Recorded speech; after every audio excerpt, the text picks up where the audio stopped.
Sir ఒకటే sir, పిఠాపురంలో పవన్ కళ్యాణ్ గారు అత్యధిక మెజార్టీతో గెలవడం అనేది నల్లేరు మీద నడకలాంటిది.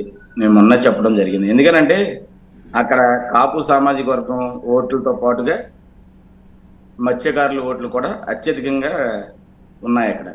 కాబట్టి మత్స్యకారులు, కాపులు, అలాగే ఎస్సీలు, బీసీలు అందరూ కలిసి వాళ్ళు పవన్ కళ్యాణ్ గారిని కోరుకున్నారు. అదే కాకుండా టీడీపీ పార్టీ కూడా దాని సంపూర్ణ సపోర్ట్ ని అక్కడ ఉన్న వర్మ గారు అనే వ్యక్తి, అక్కడ టీడీపీ ఇన్ఛార్జ్ కూడా మన ప్రెస్ మీట్ పెట్టి చంద్రబాబు నాయుడు గారి సమక్షంలో పవన్ కళ్యాణ్ గారికి 1,00,000 మెజార్టీ తీసుకొస్తాననేది హామీ ఇవ్వడం జరిగింది. ముద్రగడ్డ గారు రావటం వల్ల పిఠాపురంలో మారిపోతుంది అనేది అవాస్తవం సార్. అది వాస్తవం కాదు.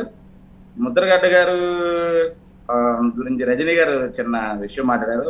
ఆవిడకి అది కూడా కొంచెం క్లారిటీగా రజనీ గారు చెప్పాలి. ముద్రగడ్డ గారు పిలిపించినప్పుడు మేము రాష్ట్రం అంతా తిరిగి ఆ ఉద్యమంలో పాల్గొనడం జరిగింది. కాపు ఉద్యమంలో ట్రైన్ తగలబెట్టారు ముద్రగడ్డ గారు, దాని గురించి రిజర్వేషన్ రాలేదనేది మటుకు నేను అది ఖండిస్తున్నానండి. ట్రైన్లు తగలబెట్టింది ఆ రోజున టీడీపీ వాళ్ళని వైసీపీ వాళ్ళు, వైసీపీ వాళ్ళని టీడీపీ వాళ్ళని చెప్పుకోవడం జరిగింది. ముద్రగడ్డ గారి మటుకి ఆ రోజున ముద్రగడ్డ గారు స్టేజ్ పడిపోతుందనే ఉద్దేశంతో స్టేజ్ మీద నుంచి రోడ్డు మీదకి రావడం వాస్తవం. అలాగే ట్రైన్ ఆపుదాం అన్నది కూడా వాస్తవం. ట్రైన్ తగలబెట్టారని మళ్ళీ కొత్త ఎలిగేషన్లు తీసుకురావడం అనేది ఇది కరెక్ట్ కాదేమో అనిపిస్తుంది. ఎందుకంటే అందరం ఒకే సామాజిక వర్గానికి చెందిన వ్యక్తులు కాబట్టి వాళ్ళ ఉద్యమాన్ని ఎత్తుకున్నప్పుడు మన అందరం కలిసి ఇవాళ అన్ని నెలలు, కనీసం 4 నెలలు 3 నెలలు రాష్ట్రం అంతా తిరిగాం. అలాగే మీరు కూడా వచ్చుంటారు ఆ ఉద్యమానికి. అందరం కలిసి సపోర్ట్ చేసి ఆ ఉద్యమాన్ని సక్సెస్ చేసాం. ఆ ఉద్యమం ఒక్క ముద్రగడ్డ గారిది కాదు, ఒక జాతి గురించి ఎత్తుకున్న ఉద్యమం కాబట్టి అందరం ఆ రోజు సపోర్ట్ చేయాలి. అంటే బుజ్జి గారు కరెక్టే లేండి. ఆ విషయంలో ఓకే, ముద్రగడ్డ గారు ఒక అడుగు వేశారు, ఎవరో అడుగు వేయాలి, ఆ రకంగా అడుగు వేశారు. కానీ మొలతాడు లేని వాళ్ళు, కడ్రాయిలు కూడా తొడుక్కోలేని వాళ్ళు వీళ్ళందరూ వచ్చి చేస్తున్నారని చెప్పి ఆ రకంగా పెద్ద ఆయన బహిరంగంగా మాట్లాడడం ఇవన్నీ అవసరమా? ఎందుకంటే చిరంజీవి గారు కానీ, నాకు తెలిసి పవన్ కళ్యాణ్ గారు కానీ ఎప్పుడు ముద్రగడ్డ గారి పేరు మీద ఆయన విమర్శించిన పరిస్థితి లేదు. ప్రజారాజ్యం పార్టీకి ఆయన వ్యతిరేకంగా చేసినప్పటికీ కూడా. సార్ నేను ఆయన వైసీపీలో జాయిన్ అవుతున్నాడు అనగానే నేను ఆయన ధోరణిలోనే వెళ్ళాలనే ఉద్దేశంతో ఆయనకి లెటర్ కూడా రాయడం జరిగింది, మీకు కూడా పెట్టడం జరిగింది. ఆయన ఒకటి మేము ప్రశ్నించడం జరుగుతుంది ముద్రగడ్డ గారిని, నీ ఇష్టం వచ్చిన రాజకీయ పార్టీకి నువ్వు వెళ్ళిపో. 2020లో కాపుల ఉద్యమాన్ని నేను వదిలేశాను, నాకు సంబంధం లేదన్న వ్యక్తి ఇవాళ కాపు జాతుల గురించి మాట్లాడటం, అలాగే పవన్ కళ్యాణ్ గారి హీరో సినిమాల్లో, నేనేమో ఇక్కడ రాజకీయాల్లో హీరో, ఆయన 100 పార్టీలు మాట్లారండి.